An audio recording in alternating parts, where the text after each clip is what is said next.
দর্শক, এই মুহূর্তে রাজধানীর প্রবাসী কল্যাণ ভবনের সামনে অবস্থান করছেন মালয়েশিয়ায় যেতে না পারা 18,000 কর্মী।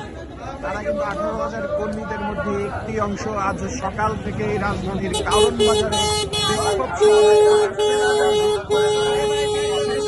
প্রবাসী কল্যাণ ভবনের সামনে, এই ঠিক প্রবাসী কল্যাণ ভবনের সামনে কিন্তু তারা অবস্থান করছেন মালয়েশিয়ায় যেতে না পারা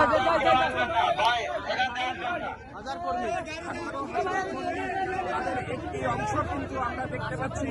সকাল থেকেই তারা কারণ বাজারে যুক্ত হয়েছিলেন এবং কারণ বাজারে যুক্ত হওয়ার পর তারা একটি পর্যায়ে তাদের মিছিল নিয়ে প্রবাসী কল্যাণ ভবনের নিচে তারা কিন্তু আসেন এবং নিচে এসে তারা কিন্তু রীতিমতো রাস্তায় বসে অবস্থান করছেন। দর্শককে সেটাই কিন্তু দেখানোর চেষ্টা করছি। দর্শক, আমরা কিন্তু 31শে মে কলিং ভিসায় মালয়েশিয়ায় যেতে না পারা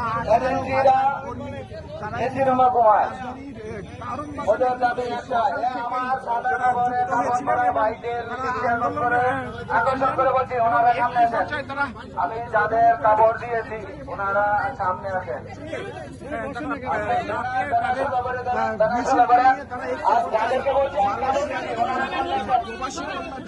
প্রবাসী কল্যাণ ভবনের সামনে আমরা আপনাদেরকে দেখানোর চেষ্টা করছি। প্রবাসী কল্যাণ ভবনের সামনে রাস্তায় রাজপথে অবস্থান করছেন।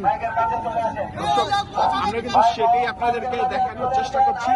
31 মে কলিং ভিসায় মালয়েশিয়ায় যেতে না পারা প্রবাসী কর্মীরা তারা কিন্তু কাফনের কাপড় গায়ে জড়িয়ে তারা কিন্তু অবস্থান করছেন প্রবাসী কল্যাণ সংস্থার ঠিক প্রবাসী কল্যাণ ভবন, যে প্রবাসী কল্যাণ ভবনের ঠিক নিচে সড়ক অবরোধ করে বসে আছেন মালয়েশিয়ায় যেতে না পারা 18,000 কর্মীরা। তারা কিন্তু রীতিমতো শরীরে কাপড় জড়িয়ে নিয়েছেন। সেটাই কিন্তু আমরা দেখেছি দর্শক। তাদের স্লোগান আমরা একটু স্লোগান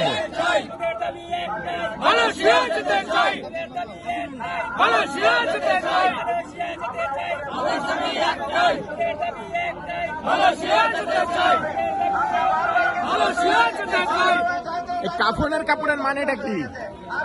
কাপড়ের কাপড় করার উদ্দেশ্য হলো একটাই, আমরা 2024 সালে মে মাসের 31 তারিখে আমরা প্রবাসী টাকা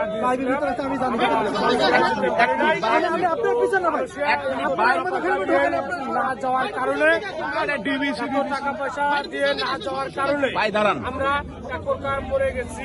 সেই কারণে আমরা এখন চিন্তা লাশ হয়ে বেঁচে আছি। এখন আমাদের কাপড় করার উদ্দেশ্য হলো একটাই, আমরা কাপড় জড়িয়ে প্রবাসী মন্ত্রণালয়ের সামনে আমরা মানববন্ধন করতেছি। আমাদের দাবি একটাই, আমাদের মালয়েশিয়া নিতেই হবে, এটাই আমাদের দাবি। দর্শক, ঠিক যেমনটাই শুনছিলেন, প্রবাসী কল্যাণ ভবনের সামনে তারা কিন্তু অবস্থান করছেন এবং আপনাদেরকে দেখানোর চেষ্টা করছেন। সকাল 9টা থেকে কারণ বাজারে তারা কিন্তু অবস্থান করছিলেন এবং অবস্থান করার পরে তাদের যে মহাসমাবেশ এবং অবস্থান কর্মসূচি ছিল, সেই অবস্থান কর্মসূচি নিয়ে তারা এখন এই মুহূর্তে অবস্থান করছেন প্রবাসী কল্যাণ ভবনের সামনে, যেখানে চেষ্টা করছি তারা কিন্তু স্লোগান রেখেছেন এবং মালয়েশিয়া যেতে কর্মী